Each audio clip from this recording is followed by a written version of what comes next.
I'm Jennifer McBroom. My name's Nell Fuller. My name is Vivian Russell Baker.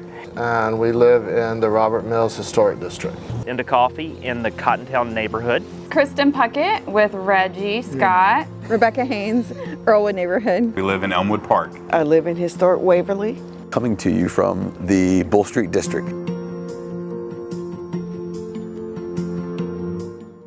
I just love the personality that this neighborhood offers. There's so much to like about all the beautiful historic buildings around Melrose. How can you not like a mill building? One of the things I really love is the variety. It is the variety. But if you walk down Main Street and take a moment and look up, you're going to see really, really interesting architectural aspects that have been around for generations. Our architecture has some common threads, but it's all really different. We're all, of a similar time period. Everyone feels part of a whole, but unique. There are airplane bungalows. There are all kinds of different styles. My house is pretty tall. There are small bungalows across the street. There's a lovely brick house, 2 doors down. Everything about each house, a lot of Victorian type style houses, of course, a lot of bungalows.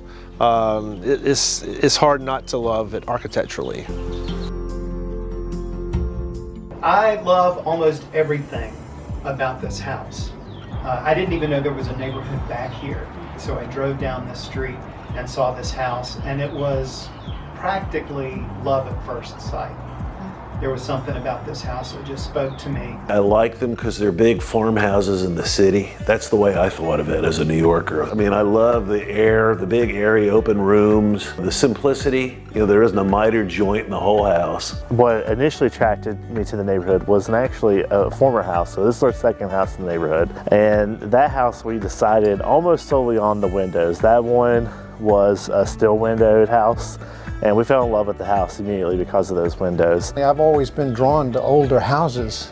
Rather than having cookie cutter houses in some subdivisions, this is certainly not that. These older houses were put together by craftsmen that really knew what they were doing. I love materials that stand the test of time, and this, again, a 110-year-old building that hasn't been used in a long time, still standing with some, TLC, has been reinvented. They use honest natural materials, so you see genuine 2x4s with those dimensions. They're heart pine. Still, when you saw one, it smells like the tree was cut down yesterday, and these houses were built in 1897. So it's just this incredibly rich material, even though they were going into a very utilitarian house for a very humble set of people. I love every square inch of my house. I love my big yard. I love that it's still a discovery about things that have been done in the past and how to work with them. And it's just really nice to be able to say that my house is as old as it is. It is solid as a rock too.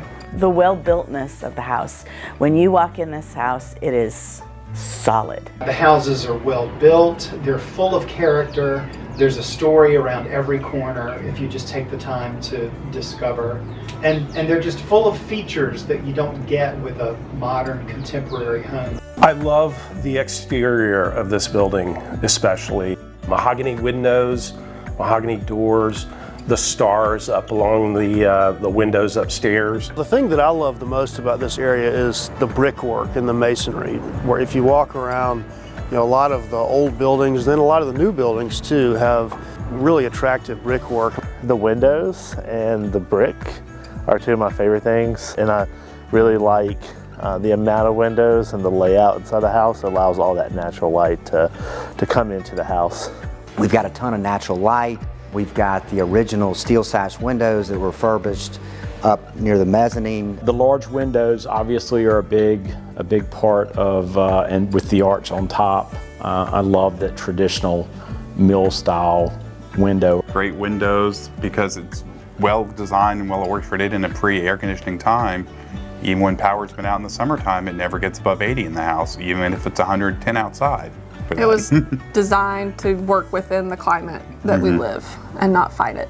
I personally love the windows. The houses with the original windows have so much character to them, and when windows get replaced, it really kind of sucks the soul out of a house. The windows, 2/1, 2/2, the doors, 6-panel doors, 4-panel doors, which sort of indicates the historical structure and design of the home. I love this big front porch. I like the porch. I like the porch very much. I love the big porches and the columns, and I think it encourages people to be outside more and talking to their neighbors. They're real porches. There's that are utilized. real depth to them that you can actually sit on and enjoy. There's just so many detailed things about an old home. You know, I love the high ceilings, the plaster walls, the hardwood floor, the details on the outside where the rafters are exposed, the cedar, the way the front porches are designed, the beautiful windows and doors. I love all of the architectural details, the big wood trim around the windows, the high ceilings. We have transoms inside. I love the hardwood floors, the fireplaces. The period features, the narrow oak wood flooring, the chair rail moldings, the plaster lath walls, had a lot more fun, and fireplaces in pretty much every room. I love the brick archway behind me. It's one of my favorite features in the interior of the building. I love the soaring ceilings, but we have exposed antique heart pine beams, wood trusses, decking, a good mix of historic brick and historic plaster. When we moved in, it was all drop ceilings and 1970s paneling, but when we peeled back the layers, the old steel beams and the joists on the ceiling were really amazing. I love the hardwood floors. I love the high ceilings. We found some original lighting fixtures.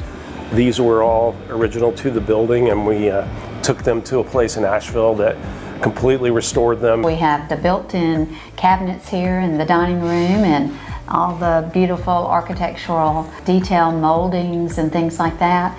And that's what, makes this house and all the other houses in the neighborhood so special. There's just something cool about going to a bar or a restaurant or a workspace or wherever it is, a coffee shop, that just has character. And I think it is hard to artificially generate character without it already being there as a result of that some of those architectural features. More adaptive reuse, more preservation, more reinvention. Yes, please.